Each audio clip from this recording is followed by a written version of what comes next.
आप देख रहे हैं NS9 न्यूज। मेरठ बार के चुनाव को लेकर कचहरी में आज सीनियर और जूनियर वकीलों से चुनाव के मुद्दे पर NS9 टीम ने बातचीत की है। चुनावी वादे और वकीलों के हितों को लेकर विभिन्न वकीलों की राय। पश्चिम उत्तर प्रदेश की मेरठ कचहरी में मौजूद है। यहाँ पर मेरठ बार एसोसिएशन का चुनाव चल रहा है और यहाँ पर हमारे साथ मेरठ कचहरी के दिग्गज वकील, जो जाने माने वकीलों में बोला जाता है, अब्दुल जब्बार जी हमारे साथ मौजूद है। क्या रहेगा इस बार चुनाव और किस तरह से देखा जा रहा है चुनाव को? देखिए साहब, मैं कोई भविष्यवाणी तो कर नहीं सकता कि क्या रहेगा। मैं तो सिर्फ ये बता सकता हूँ जो हालात चल रहे हैं उसमें क्या होगा, होना चाहिए। दरअसल यहाँ पे ये चुनाव जो है, अब ये संविधान के अनुसार तो कहीं भी पूरे भारत में नहीं हो रहा। अब तो जाति, बिरादरी, धर्म पे चुनाव होने लगा। या दूसरे लोग पहले आकर के अपना सब झंडे गाड़ देते हैं। ये सिलसिला जब चलने लगा तो हम लोगों जैसे लोगों ने, जो संविधान को भारत के मानने वाले लोग हैं, उन्होंने बैठ करके ये किया कि जब वंचित क्लास का क्या होगा, तो वंचित क्लास सबको इकट्ठा करने की कोशिश की गई। उसमें जैसे शेड्यूल कास्ट है, मुस्लिम्स हैं, गुर्जर हैं, यादव हैं, जो छोटी छोटी बिरादरियों में लोग हैं, उनको यहाँ कभी पूछा ही नहीं जाता था। तो इसलिए हम लोगों ने सबको उन्हें इकट्ठा कर करके अपना पैनल बना दिया और हमने उसमें प्रवीण भारती को अपने चुनाव मैदान में इस साल उतार दिया। प्रवीण भारती ने जाति को लेकर के आपने बोला, लेकिन कचहरी चुनाव में जिला बार एसोसिएशन हो या बार एसोसिएशन का हो, देखा गया मेरठ बार में भी मुस्लिम अधिवक्ताओं को लेकर अक्सर एक मीटिंग होती है और देखा गया पिछले काफी समय सभी लोग एक जगह वोटिंग करते हैं। देखिए, कोई मुस्लिम्स की अलग से कोई मीटिंग नहीं हुई है अभी तक भी, लेकिन जब मुसलमान भी ये देखता है कि वो वंचित क्लास है तो वो किसी वंचित वर्ग, पीड़ित को ही अपना वोट दे देता है। उससे ऐसा लगता है कि सब उसके साथ चले गए हैं। यहाँ कोई एन मास कोई किसी के साथ नहीं है। हर बिरादरी में थोड़ा बहुत टूट फूट होती है, लेकिन अक्सर ये जो है वो मुस्लिम्स की और दलितों के साथ रहती है। इस बार एक बड़ा चेहरा जो माना जाता है रोहतास अग्रवाल चुनाव मैदान में है, बड़े पदों पर भी रह चुके हैं। क्या लगता है इस बार जो मेरठ बार एसोसिएशन का चुनाव है, क्या एक तरफा रहेगा या कहीं ना कहीं? दरअसल बात यह है कि यहाँ चूंकि वंचित क्लास के जितने लोग थे, पीड़ित क्लास के, उन्होंने अपना प्रवीण भारती को कैंडिडेट डिक्लेयर कर दिया महामंत्री पद के लिए। लेकिन चूंकि यहाँ चुनाव के गठबंधन के चुनाव होते हैं, यहाँ पर उन्होंने प्रवीण भारती पैनल में जाकर के तो रोहतास अग्रवाल से अपना वो जोड़ लिया। तो 3 यहाँ पैनल इस वक्त हो गए हैं। तीनों का चुनाव होगा। मैं ये समझता हूँ कि भारी पलड़ा जो है इस पैनल का ही रहेगा, जो प्रवीण भारती का। मैं सभी अधिवक्ताओं से अपील करता हूं कि जो नए अब चुनाव होने वाले हैं उसमें आप मुझे वोट देकर सफल बनाएं। और हमारे अध्यक्ष रोहतास कुमार अग्रवाल जी हैं, वो अनुभव हैं और शक्ति है। अनुभव और शक्ति मिलकर आपस में एक बार में नया इतिहास रचेगी।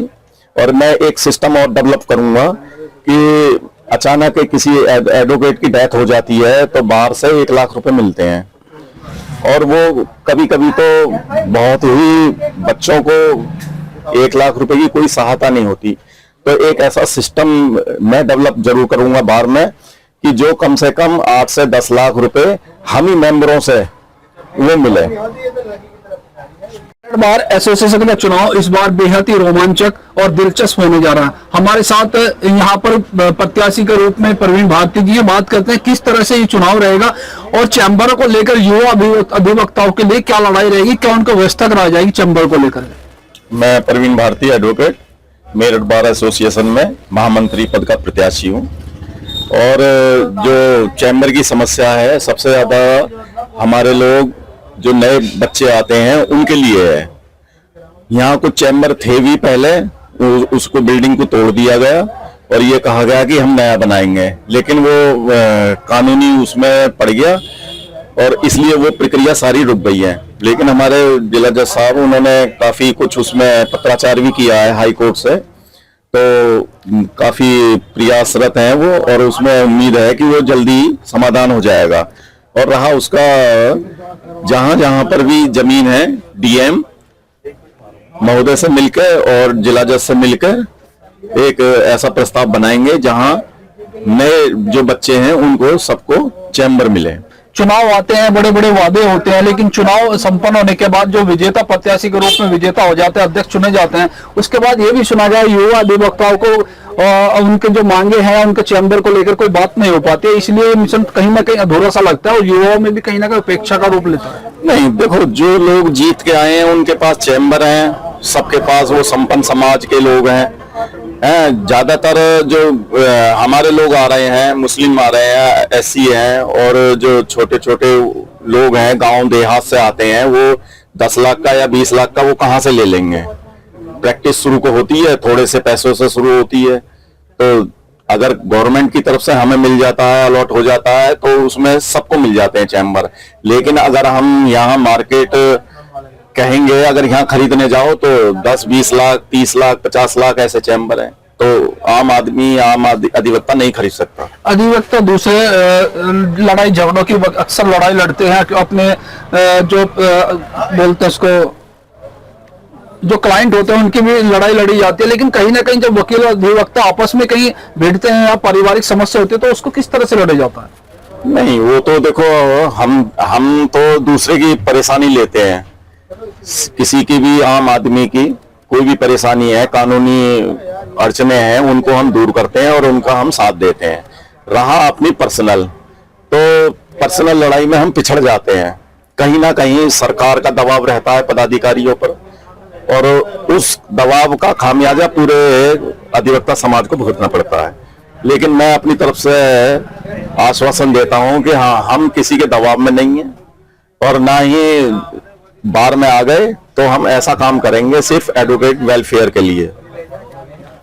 चुनाव को लेकर के क्या प्रक्रिया चल रही है, कैसा रहेगा इस बार चुनाव, क्या कहना है आप लोगों का? मेरा नाम धर्म सिंह सतियाल, एडवोकेट, यहीं पर मैं प्रैक्टिस करता हूं और मैं 38 साल से प्रैक्टिस कर रहा हूं। यहाँ पर इस बार जो ये प्रवीण भारती, रोहतास कुमार अग्रवाल आए हैं, बहुत, हालांकि रोहतास कुमार अग्रवाल तो 5 बार यहाँ अध्यक्ष रह गए हैं बार के, और 4 बार मतलब ये जनरल सेक्रेटरी रहे हैं। 2 बार ये मतलब अब से पहले bar council of Uttar Pradesh के कार्यवाहक अध्यक्ष रहे, और इस बार तो ये अध्यक्ष भी रहे हैं।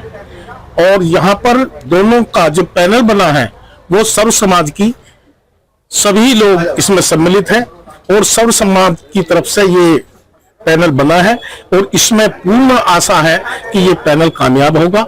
और यहाँ पर युवा अधिवक्ताओं के चैम्बर के लिए, और जो मतलब दिक्कतें आती हैं, जैसे यहाँ गुसल खाने हैं और ये टॉयलेट है, बहन जी हमारी बहुत सी अधिवक्ता ऐसी हैं कि वे मतलब बहुत गंदे तरीके से शौचालय पड़े हुए हैं, तो उन्हें सही कराने के लिए ये बार में, अगर ये पैनल कामयाब होता है तो पूरी तरीके से ये जोर शोर से यहाँ पर अधिवक्ताओं को सब सुविधाएं मिलेंगी।